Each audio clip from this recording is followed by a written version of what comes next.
Ladies and gentlemen, I've been looking forward to this episode of Monday Night Raw for a very long time. To start off, we have an epic tag team match between two heavy hitters in the tag team division. An Extreme Rules match featuring the debut of everyone's favorite created superstar. And a main event match as Roderick Strong and The Miz go at it. Erie, Pennsylvania, EBCW is here. It is so tough. It really is. The Viking Raiders or the War Raiders, they're still the War Raiders to me, goddammit. But we also have Evolution, once again making its EBCW presence known in Randy and Batista. But you know what? I think it's time for the new blood to rise up and know that is not a joke towards WCW.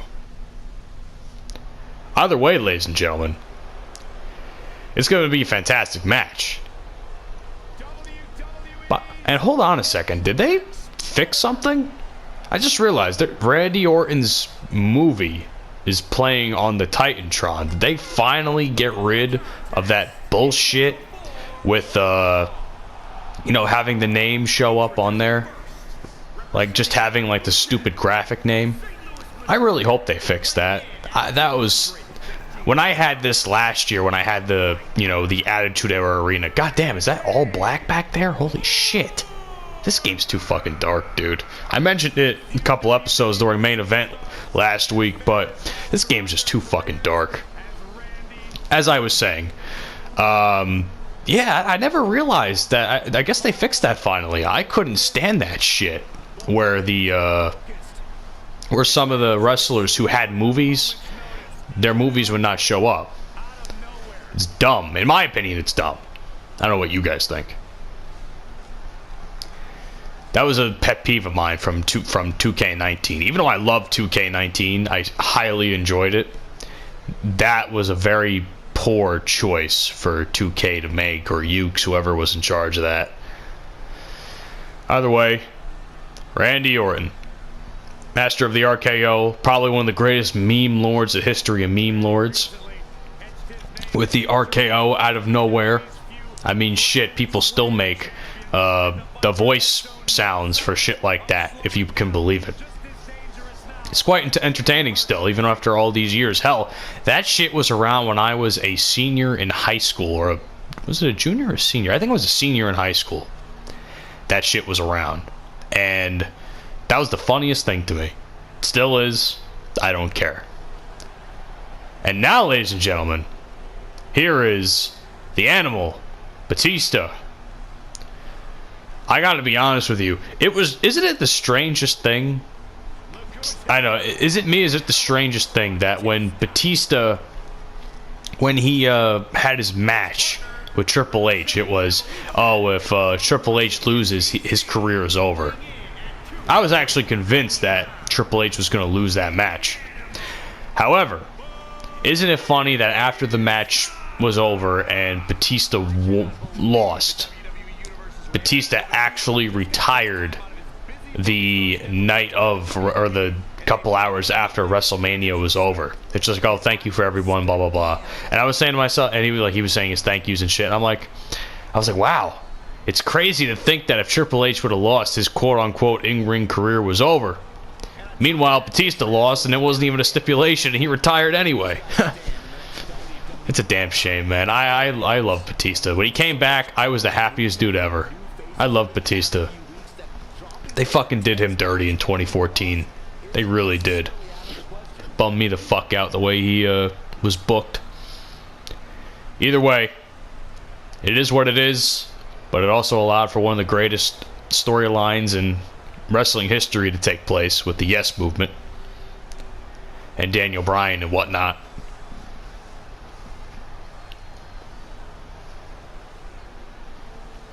Now their opponents, ladies and gentlemen. By the way, I mentioned before, I realize, I say, oh, main event of main event, ha ha ha, take a shot every time I say that shit. Every time I say ladies and gentlemen, I think we should do a drinking game. If you're watching this video, start a drinking game. Every time I say ladies and gentlemen, that's another shot. You take a shot. Either way, guys, the Evolutions aren't facing any slouches. They're facing two fucking monsters equally in Rowe and Hanson, the War Raiders.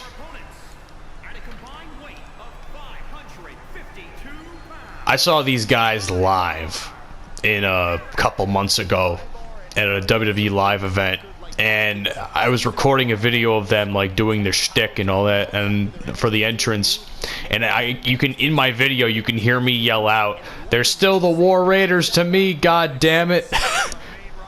Hell, fuck that. They're still War Machine as far as I'm concerned. But at least War Raiders aren't as bad as, you know, for the Viking Raiders. But who could ever forget the fucking Viking experience? Gives me chills.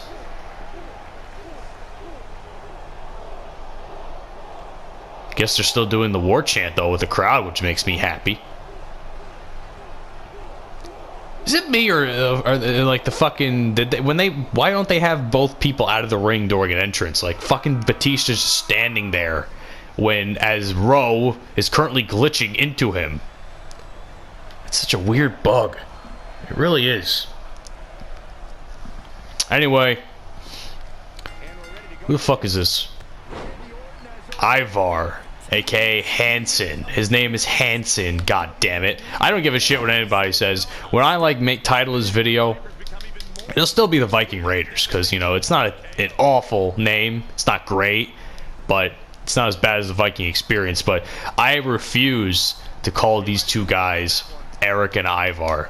It's Rowe and Hanson is currently in the ring against Randy Orton. Speaking of Randy Orton, I was going to mention this during the entrance. Apparently, Randy Orton really likes to fuck his wife because there was some shit that he posted on Instagram where his wife had bought a sauna or some shit and sent him a very provocative photo. And one of the lines I said, this raised my eyes a little bit. And his wife is very attractive, but one of the lines that raised my eyes a little bit was the shit with oh, she's my, what was it? I'm not putting words in Randy's mouth, but it was like something along the lines of, oh, she's my pleasure toy or something like that. I don't know, something like that. Those words aren't exactly right. I don't want to put words in the guy's mouth, but when I read that, I said, God damn, he must really love to fuck his wife. I hope I have a wife that loves to get fucked as much as Randy's wife apparently does, because apparently they're going at it all the time, it seems. Of course, Randy later released another Instagram photo a couple days after saying, oh, I just really miss my wife, blah, blah, blah. I'm sorry for all the shit I'm saying. I guess some people were giving him a lot of shit in the comments section. And, you know, when people give you shit in the comments section, that'll happen to you. Anyway, Batista now is entering the ring for the first time. Hanson's gotta make a tag here. I was hoping I was gonna get an opportunity to... Ooh, a jackhammer. I gotta say, that was a hell of a jackhammer by, Oh, I wanted to do the hot tag. No. Does this have to happen again? You're gonna spam the jackhammer now? That's bullshit. That's not cool, Batista. You're a dick. Anyway, I'm gonna tag in my boy Rowe now. Oh, no, fuck. There, he was rushing the shit out of me. He was rushing the shit out of me.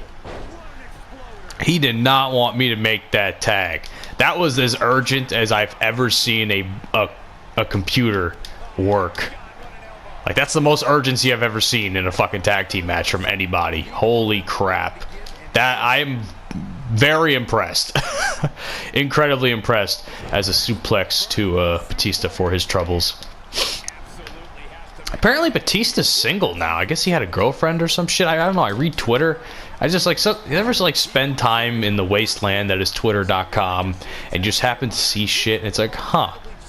Apparently Batista is single and he was like, oh, what the fuck. I mean, man, animals need love too, man. Although, there was a tweet that very cleverly said, and I gotta give, if I knew this guy's handle, I would say it live right now. He said, but I thought you walked alone. As bad as in bad taste as that was, that made me laugh so fucking hard. And a massive knee by Rowe to the face of Batista probably knocked his nose ring loose. Which, to be fair, I don't understand why Batista wears a nose ring. I personally, I mean, sometimes you don't really see it. It kind of depends on the lighting. But oh fuck me, that's a big boot. Just got fucked in the ass by a big boot by Batista.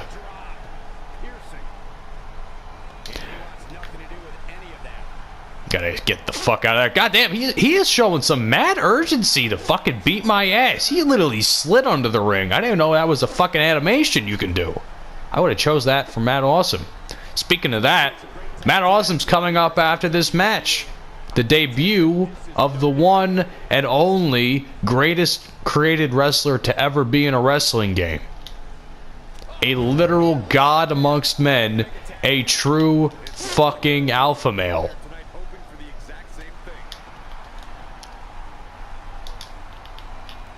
Big knee there by Rowe, and I'm gonna just put him out of his misery. Fuck it! That's probably not gonna do anything, but that wasn't a rope break? Oh, I won. What do you know? That was a good match. I gotta say, as much as I beat the fuck out of Randy's ass, I'd say Batista was the star, man. Batista was the legit star. There's a reason they call that man the Animal. Holy shit. What an absolute savage. Batista, like I said, I've never seen a computer-generated character generate that much urgency to do anything. Usually they're all so nonchalant. And I think Batista showed the most urgency out of any computer character I've ever played against. Mad respect. Mad respect. Anyway, guys, coming up next, Extreme Rules. Matt Awesome debuts on Monday Night Raw. Who's his opponent? Oh, this one's gonna hurt me to my very core. See you guys during the match.